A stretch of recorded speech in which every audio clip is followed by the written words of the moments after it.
Saturday, about 1:45, the last weekend of the Vermont Muzzleloader. Back up on the side of ridge that I've hunted a few other times this year. I was catching a few doe down low here on this ridge, so I thought I'd check it out this afternoon, and we'll take it from there. Been slowly working my way up this mountain, and it kind of goes up and there's like a flat, and then a rise, and then a flat. Kind of plateaus up all the way, and I mean, there's deer signs through here, but a lot of beeches in here, a lot of low hanging branches with leaves on them still, so even though it's open hardwoods, it's still got some cover. What I'm trying to do is there's a ridge over here that opens up some, and even though it's not as noisy as it has been in the mornings, I'm trying to get to an area where I can go real slow and see a ways. I usually like to hunt the tighter spots, but in this noisy stuff, you can't get close enough to them. So anyways, I'm working my way up towards these areas that are a little more open, and hoping that maybe I'll catch something feeding, and off in a distance where I'm, nothing else, at least I can see a few. So we're getting close. We're almost to the spot that I want to hunt. So we're just gonna keep going slow, and hopefully we don't push anything out if it's already there. Just had 3 doe go out. I was doing really good too.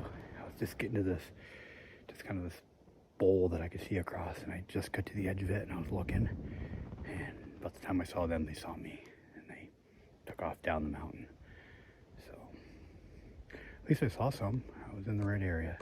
I did pretty well. I got pretty close to them before they actually went, but I don't know. I'm gonna try to get a swing on them, but I don't know if I'll see those deer again. But we're gonna try. We're gonna go straight up, and there's an area that I can get around, and if they cross where I think they will on these power lines, maybe I can get ahead of them. It's been about 10 minutes since I jumped those deer, and walk down to the bottom here. It drops off, and there's a flat at the bottom. Most times they cross there, but they probably already crossed that, or they went the other way. Went the other way. Getting up on them again is pretty impossible. It's always a good tip when you jump a deer.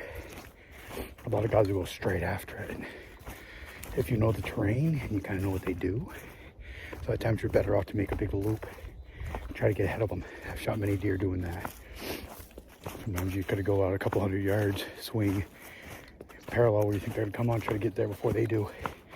And helps if you know the terrain, helps if you know the area, but even if you don't know it, you can kind of try it, because you get on the backtrack, if it's noisy like it is today, you're never catching up. You know, if you're tracking them in snow, that's a totally different story. But anyways, we'll try and see what happens. Worst case is I'll see them again. Not much I can do about it at that point. Well, here we are on the last morning. Supposed to get snow later in the day, of course, the last day. But I'm in an area that I haven't really ever hunted that much before. I think I've been here once or twice ever. A few times during turkey season, maybe once or twice during deer. And it's a top. It's kind of almost vertical on both ends. And I'm just finding this spot up here. I'm just gonna sit for a while this morning.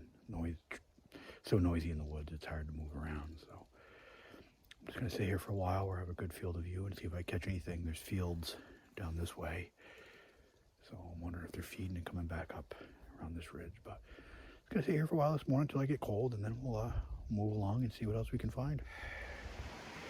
Well, it's about 8:15.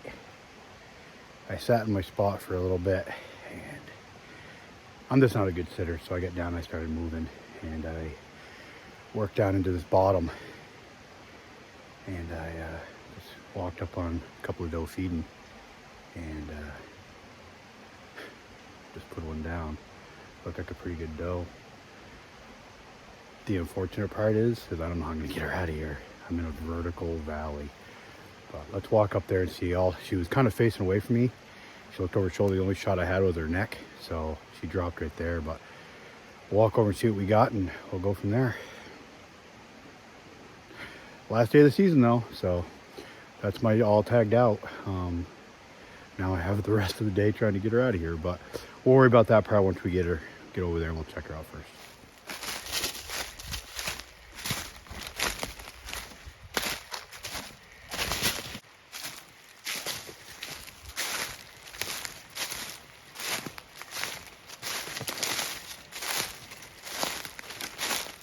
Last morning of the 2022 deer season, and I filled my last tag with a nice mature doe down in this bottom. It's a spot I haven't really hunted that much, but I just wanted to get down in here. There's some fields over this way, and I was hoping that these deer would be feeding out of those fields. I was sitting up on top earlier, and I'm just not a good sitter, and I sat there for a while, and I said, you know, I want to get down and try this bottom. So anyways, I was coming down this old logging road, because it's fairly quiet, and there's a swampy spot over here, and I caught this doe right in the trail. And she was facing away from me, so when she looked, the only shot I had wasn't really a shot that I've ever taken before, but I made a headshot on her. She was about probably 50 yards. But put her right down. No wasted meat. Not a shot I like to take, but I want to make sure I didn't put a bad shot on her. Anyway, it's been a great season. This is my last tag, 3 deer this year. All with my muzzleloader, a doe in New Hampshire, and I'm bucking a doe in Vermont. So, been a productive end of the season. Now the work begins. So, thanks for coming along. If you like our video, subscribe, and hopefully we'll see you more in the future.